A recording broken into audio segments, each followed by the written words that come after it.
Preparing for a credit analyst at CaixaBank interview? You've reached Candy Mentor, and this video is for you. We'll walk through 20 key questions you're likely to face. For each question you'll see a sample answer followed by the key points to cover. Subscribe, like, and share, and drop a topic request in the comments. Question 1. How would you assess a company's creditworthiness? I assess creditworthiness by combining qualitative and quantitative analysis. I start with the business model, competitive position, industry cyclicality, and management quality. Then I review profitability, operating cash flow, leverage, interest coverage, liquidity, debt maturities, and working capital needs. I compare results with peers and lending covenants, stress earnings and interest rates, and identify the primary repayment source. Finally, I consider collateral, guarantees, structural subordination, and whether pricing compensates CaixaBank for the measured risk.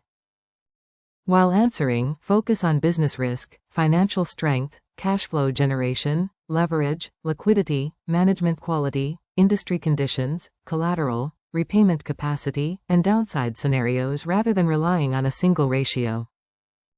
Question 2. Which financial ratios are most important in credit analysis? The most useful ratios depend on the borrower, but I usually begin with net debt to EBITDA, EBITDA interest coverage, operating cash flow to debt, current or quick liquidity, and free cash flow conversion. I also examine margins and return metrics to understand resilience.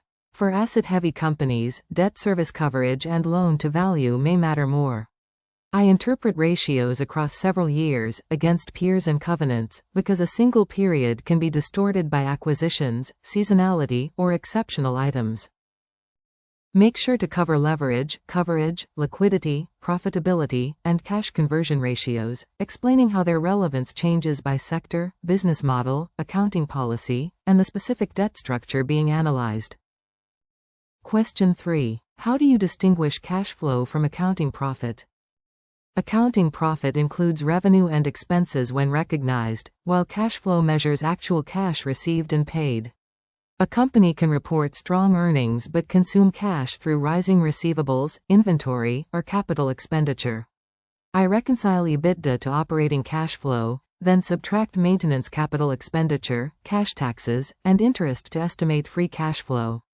For credit purposes, I prioritize sustainable cash generation and test whether it comfortably covers scheduled principal, interest, and necessary reinvestment.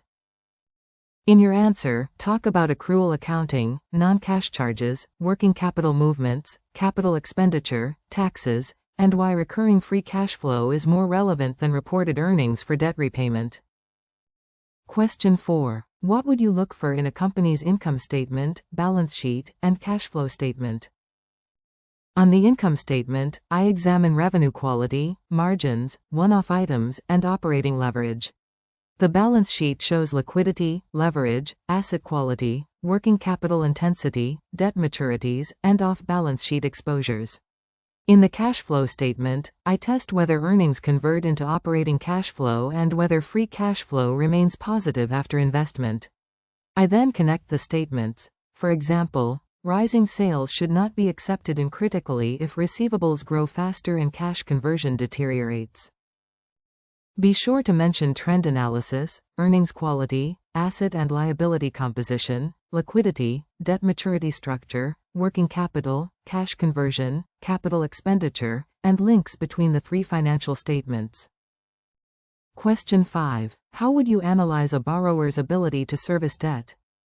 I begin with a realistic base case forecast of revenue, margins, working capital, capital expenditure, taxes, and interest. I calculate debt service coverage using cash available for debt service, not simply EBITDA, and map all scheduled maturities. I then run downside cases for lower sales, margin compression, delayed receivables, and higher rates. The conclusion depends on recurring cash flow, available liquidity, covenant headroom, and refinancing dependence. I would clearly distinguish repayment capacity from collateral support. While answering, focus on sustainable EBITDA, operating cash flow, mandatory amortization, interest expense, refinancing needs, liquidity reserves, covenant headroom, and downside sensitivity to revenue, margins, and rates. Question 6. What is the difference between secured and unsecured lending? Secured lending is supported by specified collateral, such as property, receivables, or equipment, while unsecured lending relies primarily on the borrower's overall cash flow and legal claim. Security can improve expected recovery and reduce loss given default, but its value depends on enforceability, valuation, seniority, and liquidation costs. I would still assess repayment capacity first. In pricing and approval, I consider both probability of default and potential recovery, rather than treating collateral as a substitute for sound credit analysis. Make sure to cover collateral priority, recovery expectations, legal enforceability, loan-to-value, guarantees, pricing, covenant protection, and why security reduces loss severity but does not eliminate default risk. Question 7. How would rising interest rates affect a corporate borrower? Higher rates increase interest expense on floating rate debt and raise the cost of refinancing maturities. I would quantify the effect on cash interest, interest coverage, free cash flow, and covenant headroom under several rate scenarios. I would also review hedging arrangements, fixed rate debt, maturity timing, and the borrower's ability to pass higher costs to customers. Indirect effects matter too. Weaker demand or lower asset values can further pressure earnings and collateral. The key question is whether liquidity remains adequate. In your answer, discuss floating rate exposure, refinancing costs, interest coverage, hedging, maturity schedules, customer demand, valuation effects, and whether the borrower can absorb higher debt service without reducing essential investment. Question 8. How would you analyze a real estate loan at CaixaBank? I would assess the property, location, tenant quality, occupancy, lease expiries, rental growth, operating expenses, and sponsor experience. I would calculate loan-to-value using a conservative valuation and debt service coverage using sustainable net operating income. Then I would stress vacancy, rents, property values, rates, and refinancing assumptions. I would review construction or development risks where relevant, including permits, costs, pre-sales, and completion funding. At CaixaBank, I would also connect the analysis to concentration, collateral enforceability, and environmental factors. Be sure to mention property quality, location, occupancy, rental income, tenant concentration, loan-to-value, debt service coverage, valuation assumptions, interest rates, refinancing, and CaixaBank's collateral and sector risk perspective. Question 9. What is International Financial Reporting Standards 9 expected credit loss, and why does it matter? International Financial Reporting Standards 9 expected credit loss is a forward-looking estimate of credit losses, incorporating probability of default, loss given default, exposure at default, scenarios, and discounted cash shortfalls. Stage 1 generally reflects 12-month expected losses, while Stage 2 recognizes lifetime losses after a significant increase in credit risk. Stage 3 represents credit-impaired exposures.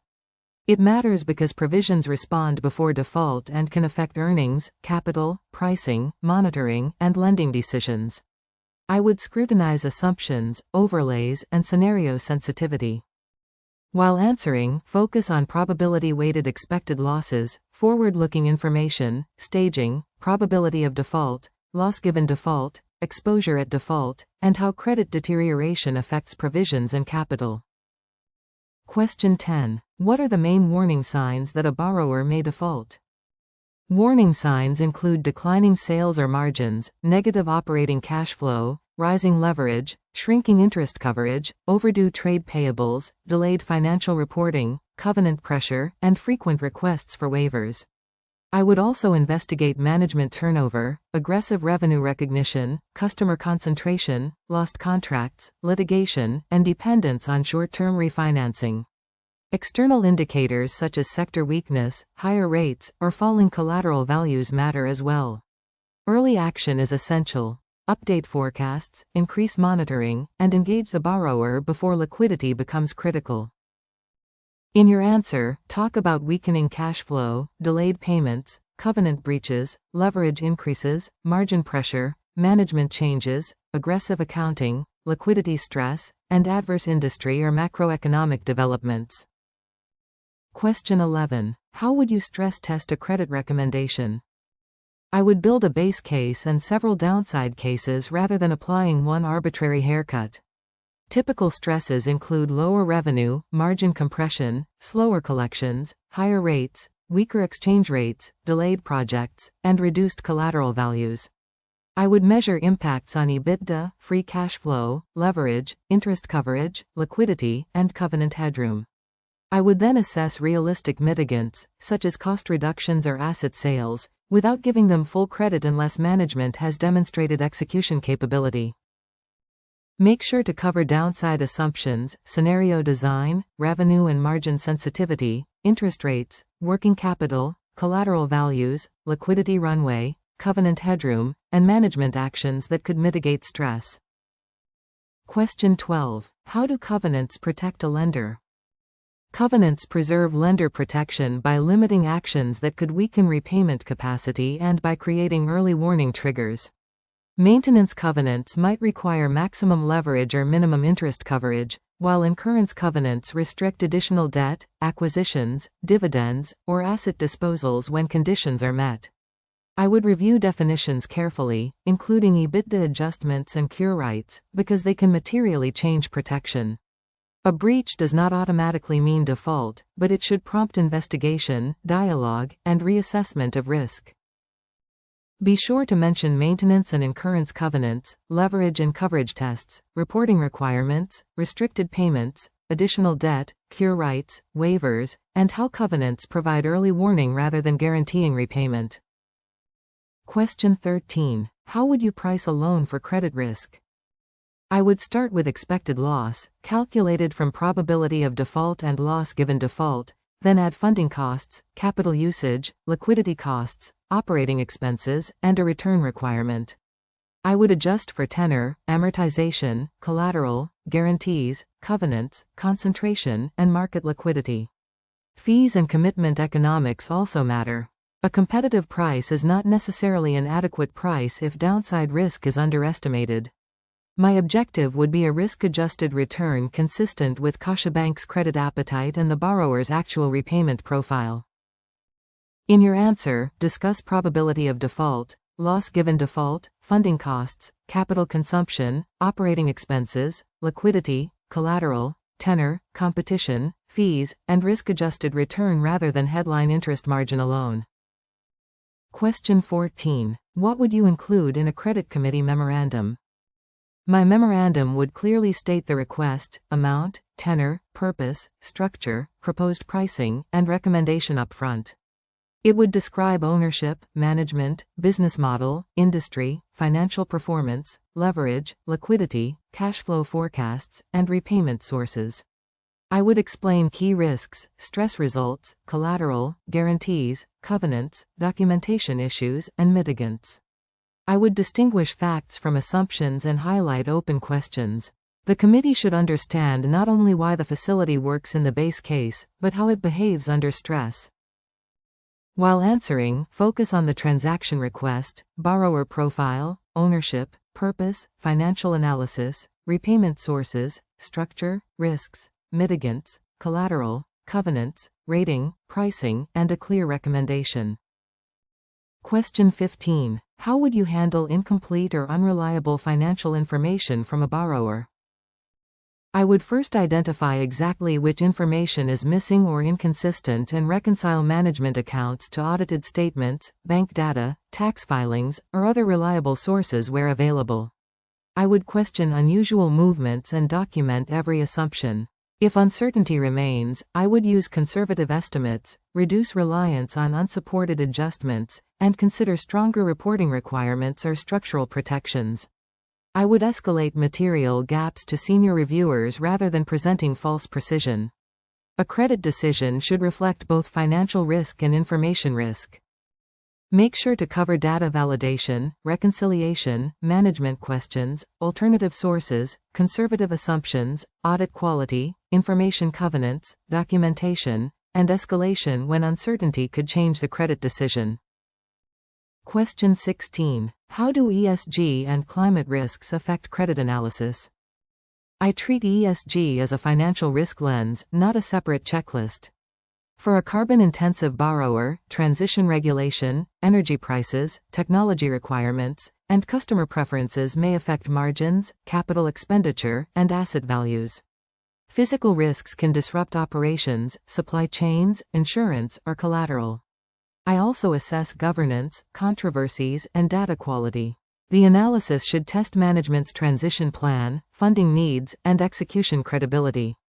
At CaixaBank, this is particularly relevant when evaluating sector concentration, sustainable finance, and long-dated exposures.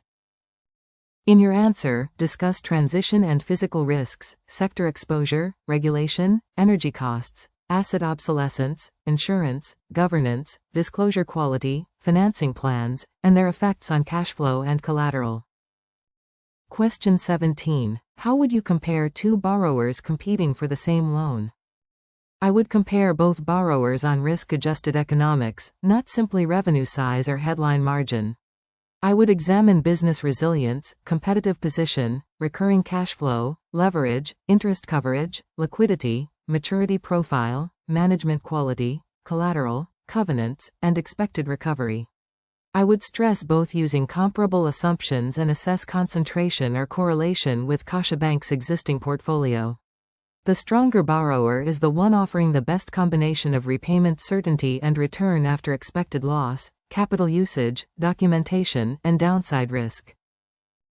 Be sure to mention business quality, risk-adjusted cash flow, leverage, coverage, liquidity, collateral, management, industry outlook, covenant protection, concentration, return, and downside loss severity.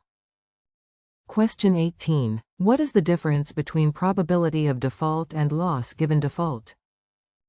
Probability of default measures the likelihood that a borrower defaults within a defined period.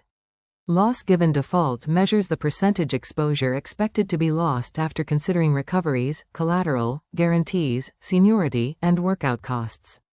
Exposure at default estimates the amount outstanding when default occurs. Expected loss broadly combines these three components, PD multiplied by LGD and EAD. A highly leveraged borrower may have elevated PD, while weak collateral or junior ranking can create high LGD.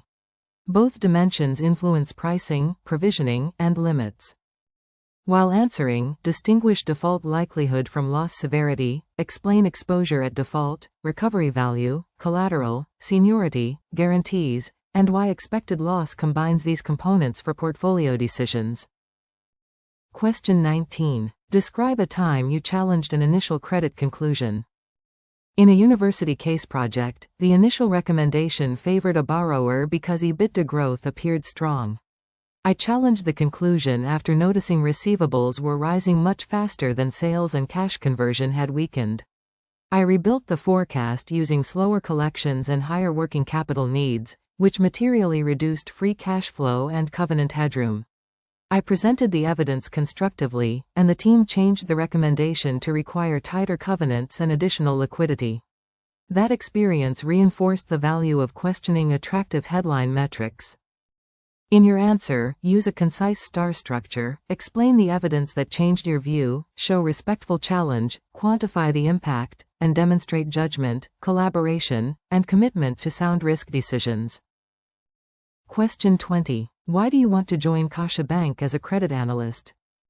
I want to join CaixaBank because it combines significant scale in Spain with a strong customer franchise, diversified banking activities, and an important role in financing households and businesses. Credit analysis appeals to me because it connects financial statement work with real commercial decisions and disciplined risk management. I would bring structured analysis, curiosity, and clear communication, while learning from experienced bankers and risk professionals. I am especially motivated by assessing sustainable repayment capacity and supporting responsible, long-term client relationships. Be sure to mention CaixaBank's scale, Spanish and international banking platform, customer focus, risk discipline, technology, sustainability, learning opportunities, and how your analytical skills support responsible lending decisions. If you are still with us, congratulations, you are much ahead of the rest and serious about preparing for your interview. We hope we were able to add value to your preparation and create some helpful content. Do not forget to like and share this video. Your small act can do great things for us.